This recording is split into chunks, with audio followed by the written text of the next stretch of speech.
Hi everybody, welcome to day 8 of Vlogtober. I said before that I was going to be going to an apple orchard slash pumpkin patch. However, today is a cold, gray, gloomy day, so it's not the best weather for that kind of activity.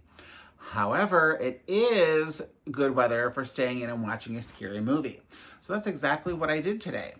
I watched the new Pet Sematary Bloodlines movie on Paramount Plus. It is a Pet Sematary prequel to the 2019 remake, kind of explaining more about like the town and the curse of the cemetery, where not just animals have been buried and brought back to life, but people too. Now, I went into this with medium hopes because I'll be honest, I saw the 2019 remake in theaters and it was kind of boring. I wasn't that big of a fan.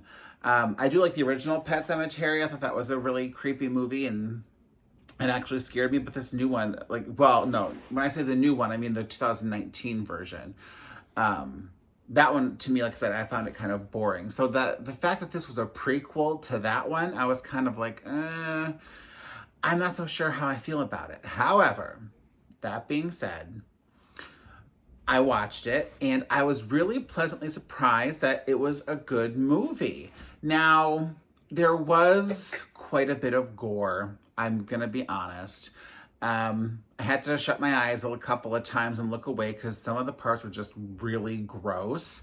When it comes to the scary stuff, I don't like the gore as much. I'm more into like the suspense. Like some, scary movies, there's gonna be some, gore, blood involved, but the extreme gore, I'm not really into. I'm more into the suspense thriller part, I like the chase scenes and stuff.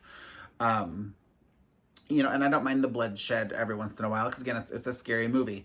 But yeah, there was some gore involved, but overall, I really liked the story, like the plot. I thought it was done really well, and it also had really good acting. Now, people would think generally, like, because this is a straight to streaming video, or excuse me, a straight to streaming movie, that it might be like low budget or bad quality, kind of like how like the direct to video or direct to DVD movies were back in the day. But honestly, I don't think this is that like that scenario, because now, ever since the pandemic happened and we had to like stay home, more movies just go right to streaming or stream while they're also in theaters, like at the same time. I remember Halloween Kills and Halloween Ends were both streaming on Peacock while they were also in theaters. So that was a pretty cool thing. That's one cool thing that's come out of the pandemic, though, is the ability to just watch some movies at home instead of going to the theater. Because you know what?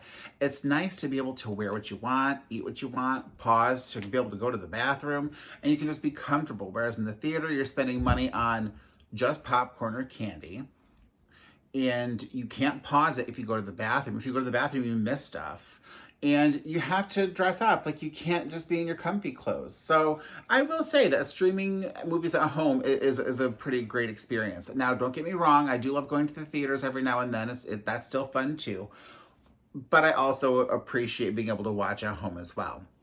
Now, like I said, this movie came right to Paramount Plus, straight to streaming after being filmed and all of that. And it's, like I said, it's not like a straight to video, straight to DVD type of situation. They just chose to put this on the streaming service instead. It was a really well done movie. It did not look low budget. It looked like just like, a regular movie would when it was in theaters. Good acting, good story.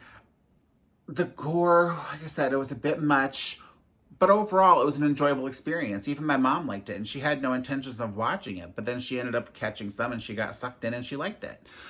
So I would personally recommend it. I would give it a 4 out of 5. The reason I'm not giving it a 5 is because I do feel, like I said, the gore was a little too much in my opinion, but it was still a really good movie and it held my attention. And I really enjoyed it. And I would watch it again, even with the gore. I would just, again, would look away at the same spots I looked away at this time. I don't want to spoil anything about the plot, but like I said, it other than, it's an origin story. It's a prequel. It's about a young Judd Crandall, and he's first learns about this pet cemetery and like the mystical forces behind it. But it was scary. It made me jump a couple of times throughout. It was just very well done, and I highly recommend it. Again, it's Pet Sematary Bloodlines. It's on Paramount Plus, and it just came out yesterday, October 6th. So definitely check it out. If you like scary movies, I don't think you'll be disappointed. And if you do watch it, comment below and tell me what you think about it. Let's have a little conversation. So that being said, thank you for watching. If you're new here, please consider subscribing and giving the video a thumbs up. And I will see you guys with day 9 of Vlogtober very soon. Bye!